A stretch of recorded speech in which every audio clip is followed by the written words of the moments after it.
Hi everybody, this is Shauna Odette from the Flying Cat Academy. In today's video, we're thinking about what is dyslexia. Let's get into it. Take out your thinking paper now and use it to make notes as we're watching the video. Before I became a reading specialist, I did have some ideas about what it means to be dyslexic. Some were accurate and some were totally off the mark, and they were all based on personal experience because my son is a dyslexic person, and I was watching him when he was going through kindergarten and grade 1 and grade 2 as he struggled with literacy. I was noticing, he couldn't rhyme. He was late on learning to tie his shoes. He was often reversing letters. Some of these were signs of dyslexia and some were not. So this video is about separating the facts from the fiction. Let's get our facts straight. And to do this, let's go to a trusted source, Sally Shaywitz, who wrote Overcoming Dyslexia. She's a physician, she's a scientist, and she's compiled a mountain of research on dyslexia. She definitely is a voice that we can trust. Sally Shaywitz says that people with dyslexia have trouble matching the letters they see on the page with the sounds those letters and combinations of letters make. And when they have trouble with that step, all of the other steps are harder. What she's saying is that the source of the problem for dyslexics happens at the base of the reading pyramid, in the phonemic awareness area. It's not a vision problem. It's not a hearing problem. The sound is going into the ear correctly. But when the student is interpreting that sound, attaching that sound to the symbol, that's where the mistake happens, and it's like a twist in the brain that's happening. So this is a brain-based learning problem. Dyslexic children and adults struggle to read fluently, spell words correctly, and learn a second language, among other challenges. But these difficulties have no connection to their overall intelligence. In fact, dyslexia is an unexpected difficulty in reading in an individual who has the intelligence to be a much better reader. While people with dyslexia are slow readers, they often paradoxically are very fast and creative thinkers and have strong reasoning abilities. When dyslexic students struggle when they're learning to read and write, they can think of themselves as stupid. This is sad because it couldn't be further from the truth. We now know that part of the definition of dyslexia is that you are a person of average or higher than average intelligence. That means that when a student looks across the room, they're smarter than 50% of the people in the room at least. This is why it feels unexpected when these students encounter a reading and writing difficulty. Dyslexia is also very common. It affects 20% of the population. If we look at the children who have learning disabilities, out of that population, 80 to 90% of them are dyslexic. Scientific research shows that there are differences in brain connectivity between dyslexics and typical reading children. This provides a neurological basis for why reading fluently is a struggle for those with dyslexia. Now, this quote is linking back to your last lesson in the last video that you watched on facts and fiction about how to teach reading. Remember that we were talking about the different brain circuits and how when all kids learn to read, they're all reading with the upper circuit of their brain, which is quite slow. They're taking each sound and each symbol. They're looking at the symbol, attaching one sound, so k, at, and then trying to put it all together, k, at, until they have cat. And then for the typical readers, the non-dyslexics, it's quite easy to make that switch at the end of grade 2, where you switch to the lower circuit, which is a much faster circuit. But for dyslexic readers, there's that weak connection between the upper and lower circuit, which makes it more challenging for them to switch circuits. And some of those kids, if proper teaching is not present in the regular classroom, they're likely to stay in that upper circuit and they'll have trouble with literacy because they're stuck in that slow upper circuit. Luckily, with remediation, with proper Orton-Gillingham remediation, we can help those kids build that circuitry and switch the circuit. Now let's look at a different definition of dyslexia. This one was created by the International Dyslexia Association Board. They say, dyslexia is a specific learning disability that is neurobiological in origin. It is characterized by difficulties with accurate and/or fluent word recognition and by poor spelling and decoding abilities. These difficulties typically result from a deficit in the phonological component of language that is often unexpected in relation to other cognitive abilities and the provision of effective classroom instruction. Secondary consequences may include problems in reading comprehension and reduced reading experience that can impede growth of vocabulary and background knowledge. This definition meshes very well with the one that Sally Shaywitz gave us. It starts off by saying, hey, this is a brain-based learning difference. Then it goes on to say the kids will demonstrate this by having problems with spelling and decoding. Spelling, the writing side of it, decoding the reading side of it. And they say that it's unexpected, which is just what Sally told us as well. And then it goes on to talk about how this might impede vocabulary or reading comprehension. And that's because this is a phonemic awareness problem, a phonological problem. And that's happening at the base of the reading pyramid, whereas vocabulary and reading comprehension are higher level skills. You can't move up the reading pyramid if your base of your pyramid is weak. So we have to make that base solid before the child can move up. If you look on your chart, you'll see that the last column is about etymology, and that's where this definition of dyslexia will go. In 1885, dyslexia was defined as a difficulty in reading due to a condition of the brain. If we take this word apart, like we're being word detectives, then we can break the word into dys and lexia. Dys comes from the Greek meaning bad or abnormal, and lexia means word, which taken as reading, right? So if we really think, what is this word literally telling us? It means bad reading. There you have it. So from 1885 onwards, doctors have known that dyslexia is a brain-based learning problem. And Sally Shaywitz did studies to actually prove this fact. She took dyslexic readers who were struggling readers and put them into an MRI so she could study what the brain activity was doing. And then she also did the same test on students who were non-dyslexic. What she found is that those dyslexic readers had different parts of their brains that were being activated from the non-dyslexic readers, proving that this is a brain-based learning disorder. The amazing part was that she did the same test after the kids that were struggling, those dyslexic readers. They were given proper reading remediation. And afterwards, the brain activity was different. It matched the non-dyslexic students, proving that when we give kids proper reading remediation, it has the power to rewire the brain for reading. That's why we do what we do, folks. One really important truth is that the dyslexic person who's struggling with reading is in a race against time. Because they're firing the wrong brain circuits, the more you use something, the more you want to stay in that track, and it gets harder to jump the track.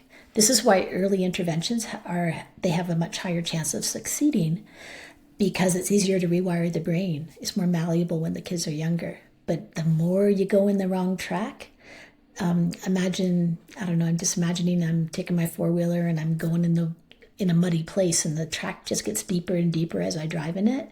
It's like that.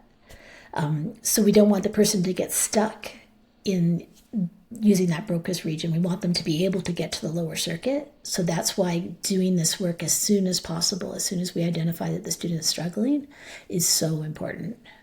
Having an MRI brain scan is a true identifier of dyslexia. It's a great way to be identified, but it's super expensive, so not many people would have the privilege of being identified in that way. If they could, we would see that if we looked at an effective reader who's a non-dyslexic person, you'll see that there are 3 different parts of the brain that are being activated while the person's reading. We have that upper circuit, which is the yellow part on the left brain on the picture. And that's the upper circuit that we talked about that's quite slow and everyone uses it to start to read k-at.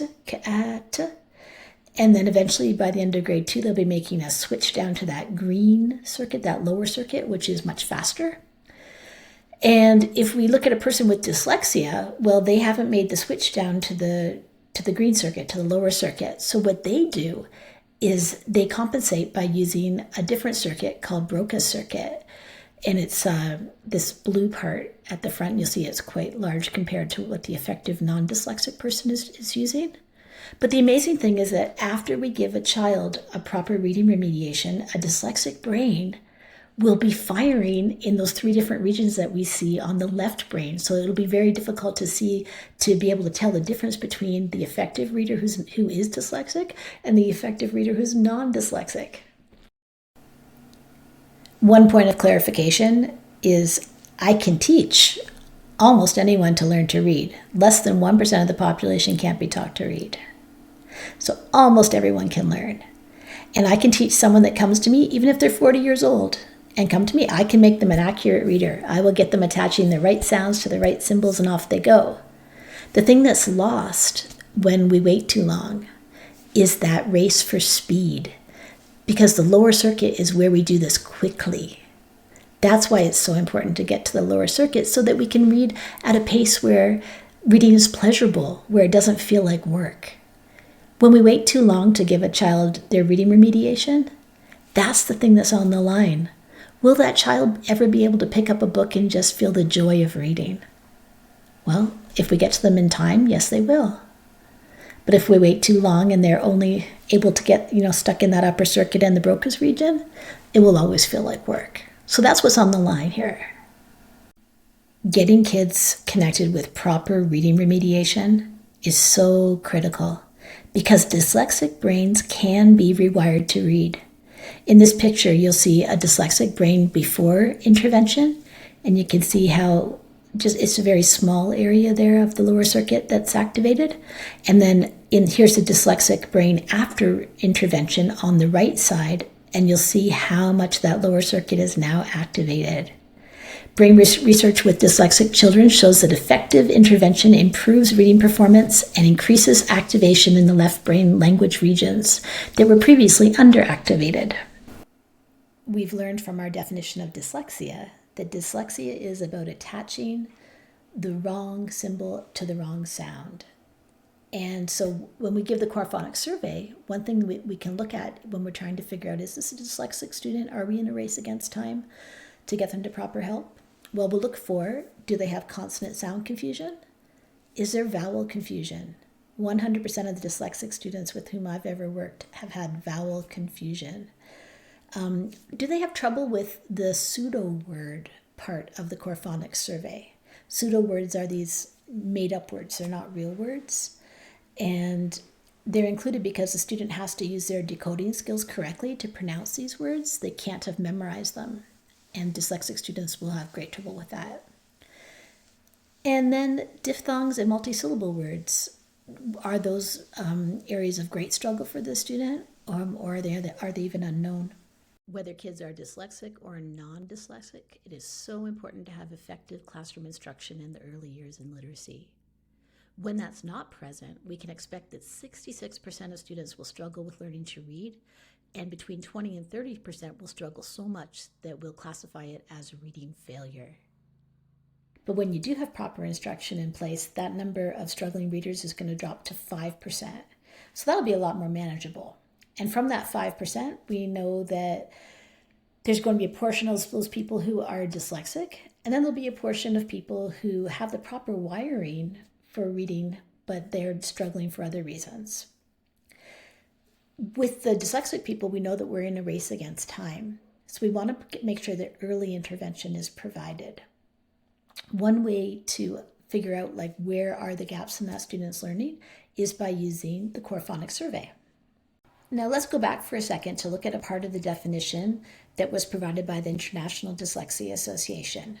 They said that dyslexia is often unexpected in relation to other cognitive abilities and the provision of effective classroom instruction.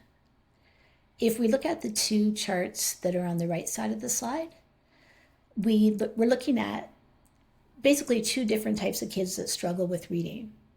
On the top, there's the garden variety poor readers. These are kids who are not dyslexic, but that are struggling. And what you'll see is that the different areas of cognitive ability for them, they'll all be generally in the same range. So their verbal ability, their nonverbal ability, their reading, their spelling, their phonological ability, it's all pretty close, they're all low.